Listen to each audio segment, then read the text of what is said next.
High court తీర్పును గౌరవిస్తాం. అంటే మొదటి నుంచి కూడా కేసీఆర్ గారు ఈ తెలంగాణ ప్రజల పక్షాన తెలంగాణ కోసం ఆనాడు నుంచి అయినా ఈనాటి వరకైనా ఎప్పటికైనా తెలంగాణ ప్రజల కోసం తప్పించిన నాయకుడు కేసీఆర్ గారు. కాబట్టి కేసీఆర్ గారు కాళేశ్వరం లాంటి ప్రాజెక్టు కట్టిందంటే కేసీఆర్ గారు ఈ ప్రజల గురించి ఆలోచించి కట్టిండు. కానీ కాంగ్రెస్ పార్టీ అధికారం రాగానే కాళేశ్వరంలో అవినీతి జరిగిందని చెప్పి పదే పదే కేసీఆర్ గారు బదనాం చేసి ఒక కమిషన్ వేయడం జరిగింది. ఆ కమిషన్ను మొదటి నుంచి కూడా మా పార్టీ కావచ్చు మిగతా వాళ్ళు కూడా మాట్లాడిన సందర్భంలో అది పీసీసీ కమిషన్గా వేసుకోరు తప్ప కేసీఆర్ గారు ఏనాడు కూడా ఏ తప్పు కూడా చేయడు. 100% ఎప్పుడైనా ఆ తీర్పును పాజిటివ్గా మాకు వస్తుందని చెప్పి ఈరోజు హైకోర్టు ఇచ్చిన తీర్పును మేము గౌరవిస్తున్నాం.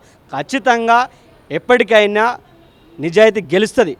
కాలం కొద్ది రోజులు పట్టినా కూడా కాళేశ్వరం లాంటి ప్రాజెక్టు కట్టింది కాబట్టి కేసీఆర్ గారు తెలంగాణ రైతాంగానికి అంటే తెలంగాణ రాష్ట్రం ఏర్పాటు తర్వాత తెలంగాణ రాష్ట్రం కోసం నీళ్లు నిధులు నియామకాలు అయితే ఏదైతే ఉద్యమం జరిగిందో తెలంగాణ రాష్ట్రం ఏర్పడ్డాక నీళ్ల కోసం తప్పించిన నాయకుడు ఒక రైతు నాయకుడుగా వ్యవసాయం గురించి పూర్తిగా తెలిసిన నాయకుడు రైతాంగం అభివృద్ధి చెందితే రాష్ట్రం అభివృద్ధి చెందుతుందని చెప్పి కాళేశ్వరం లాంటి ప్రాజెక్టు కట్టితే ఆ కాళేశ్వరం ప్రాజెక్టు మీద అనేక రకాలుగా అబండాలు వేసి కేసీఆర్ గారిని తెలంగాణ ప్రజల ముందట బదనాం చేసే కార్యక్రమం తీసుకుని రేవంత్ రెడ్డి గారు. కాబట్టి రేవంత్ రెడ్డి గారు కావచ్చు కాంగ్రెస్ నాయకులకు కావచ్చు చెంప చెల్లు మనట్టు ఇలా హైకోర్టు తీర్పు ఉంది. ఎవడైనా మాట్లాడితే కూడా రేపు పొద్దుగాల కూడా చెంప చెల్లు అనిపిస్తారు బీఆర్ఎస్ నాయకులు. ఎందుకంటే కేసీఆర్ గారి నాయకుడు ఎక్కడ కూడా ఎటువంటి తప్పేళ్ళు ఆనాడే తన ప్రాణాన్ని ప్రాణంగా పెట్టి తెలంగాణ రాష్ట్రం సాధించింది కదా. కాబట్టి కాళేశ్వరంలో ఎక్కడ కూడా అవినీతి జరగదు. కాబట్టి ఖచ్చితంగా తెలంగాణ రాష్ట్రంలో ప్రజలంతా కూడా చూస్తారు.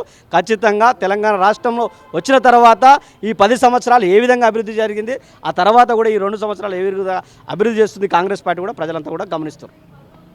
సో ఇది బీఆర్ఎస్ లీడర్లు చెప్తున్నటువంటి విషయం. అంటే కాంగ్రెస్ పార్టీ చేసిన ఆరోపణలు న్యాయస్థానం హైకోర్టు తిప్పికొట్టింది.